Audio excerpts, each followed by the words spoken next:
연금 개혁안이 통과되고 말았습니다. 고작 고갈 시기를 2년을 더 늦추려고 9%에서 13%로 올리기로 결정했습니다. 이게 왜 논란이 되느냐면 어떻게 보면 현 기성세대의 소득 대체율을 조정하기 위해서 청년 세대에게 빨대 꽂는 행동이거든요. 민주주의 사회에서 이렇게 한 계층 또는 집단이 피해를 보고 나머지 집단이 이득 보게 하는 정책을 잘 하지는 않거든요. 하지만 현실이 벌어졌죠.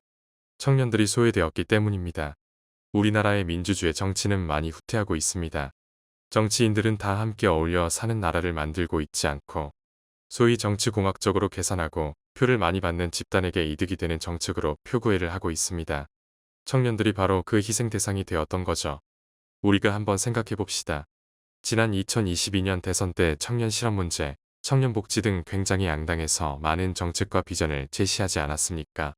더 나아가 윤석열 대통령은 당시 청년들에게 파격적인 여성가족부 폐지 공약까지 꺼내 들었었거든요. 근데 이거 자세히 생각해보면 좀 소름 돋는 정치인들의 위선이었습니다. 청년 계층을 왜 2022년 때는 그렇게 챙기고는 지금은 이런 식으로 희생을 강요를 하나? 현재 양당 지지층 특징을 살펴보면 이해가 갑니다. 진보정당 더불어민주당의 주요 지지층은 소위 586 세대들입니다. 60년대에 태어나 80년대에 대학을 다녔고 2020년대에 50대인 사람들을 일컫습니다. 반면에 보수정당 국민의힘의 지지계층은 보통 60대 이상 노년층이 많습니다. 베이비붐 세대라고도 부리기도 하죠. 2022년 대선 때는 기가 막히게 586과 베이비붐 세대의 인구 비율이 박빙으로 차이가 적게 나타났었습니다. 따라서 청년 계층이 캐스팅보드를 손에 쥐게 되었던 것이죠. 따라서 청년 계층에게 양정당이 수많은 혜택 정책을 공언하면서 구애를 나서게 되었죠. 하지만 이제는 균형이 붕괴되기 시작하고 있죠. 586 세대는 노령인구로 다가가고 있고 베이비붐 세대는 인구가 감소하고 있죠. 균형이 무너지면 청년 계층이 소외될 수밖에 없습니다. 소위 실버 민주주의 단계에 진입하기 있는데 우리의 미래 실버족들은 강력한 진보주의적 성향을 띠고 있습니다.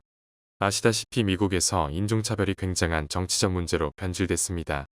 그것은 흑인 인구가 증가하면서 백인 인구 중에서 정치적 분열이 일어나 흑인 인구가 캐스팅보드를 쥐고 있기 때문에 미국에서는 인종 다양성 논란이 많이 일어나고 있죠. 2020년에 있었던 조지 플로이드 사건에서 볼 수 있듯이 흑인에 대한 인종차별에 굉장히 민감하게 반응하죠. 근데 생각해보시면 분명 다양성을 추구하고 인종적 갈등을 해소하려는 것 같은데 왜 황인종은 소외되었을까요? 황인종 또는 아시아인이 미국에서 비중이 높지 않기 때문에 그렇습니다. 미국의 아시아계 인구는 인도, 파키스탄, 방글라데시 등 지역을 제외하면 약 3.5%에서 4% 정도에 불과합니다. 또한 아시아인들은 비교적 정치적으로 민감하게 반응하지 않죠. 특히 중화권 아시아 이민자들이나 한국계 미국 이민자들은 정치적으로 민감하게 반응하지 않습니다. 즉 아시아인들을 안 챙겨줘도 목소리를 안 내거나 목소리를 못 내기 때문에 굳이 따로 챙겨주지 않아도 된다는 거예요. 미국 같은 다문화 다인종 사회에서 유독 아시아인만 소외된 이유이기도 하죠. 지속적인 인구 감소로 청년층은 586 세대나 베이비붐 세대에 비해서 소수에 해당됩니다. 또한 청년층들은 보통 정치에 대한 관심도가 크지 않고 타세대의 정책에 민감하게 반응하지 않죠. 그래서 소외되는 거예요.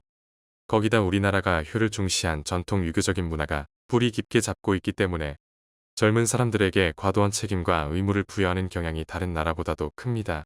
결국은 우리는 인구 구조나 문화를 바꿀 수 없다면 앞으로 지속적으로 청년들의 등골 휘게 만드는 정책을 막을 수가 없다는 겁니다. 그러나 인구 구조는 바꿀 수 없죠. 유교 문화는 옛날보다는 조금 퇴색했다고 볼 수 있지만 아직도 뿌리 깊게 자리 잡고 있죠. 그래서 청년들이 선택한 대응이 드러눕는 겁니다. 현재 일 안 하고 경제활동을 하지 않은 2030 세대가 역대 최고치를 찍고 있죠. 청년 자살률도 매년 증가하고 있는 추세이고요.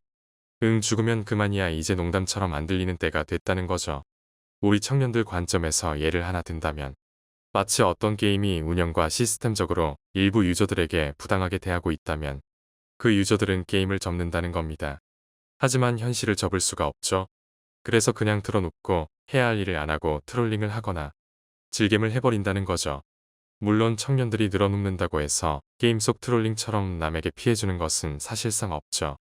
까놓고 얘기하면 청년들이 들어눕고 있지만 나중에 기성세대에게도 아주 큰 불이익이 될 수 있는데 앞서 예를 들었던 미국의 아시아인 소외 현상과는 조금 다른 게 아시아인이 결국 미국 사회에서 백인들을 대체할 수는 없죠. 아무리 시간이 지나도 아시아인의 인구수가 백인을 능가하지는 못할 거란 말이죠. 근데 우리나라 청년 또는 유소년들이 언젠가 우리나라의 경제 생산을 책임지게 되는 날이 올 거예요. 그 청년들이 생산 동력을 잃게 되면 굶는 건 청년뿐만 아니게 된다는 겁니다. 정치인들이 현재 상황 인식을 못하고 아주 잘못된 정책을 세우고 있는 걸까요?